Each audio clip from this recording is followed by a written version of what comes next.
gumawa niyan? Sino pa ba?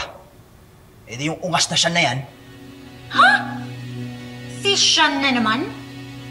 Ano ba? Hindi ka ba nagsasawa na ginagawa kang punching bag ng Sean na yan? Tsaka bakit? Ano na naman ba ang ginawa mo? Ako? Ako pa talaga ako! Gusto mo marinig, di ba ikaw?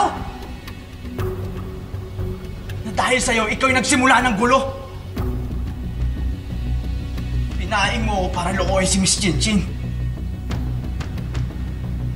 Tita, ginulo mo yung buhay ko.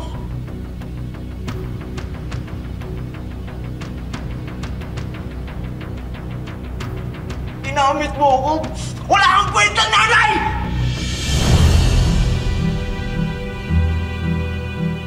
Lahat na lang pinagtatawanan ako.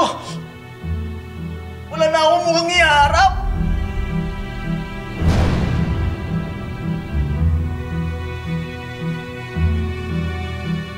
Mabuti pang mawala na lang ako dito.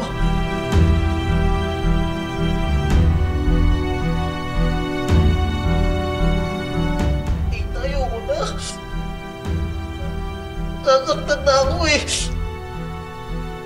Wala na nagmamahal sa akin.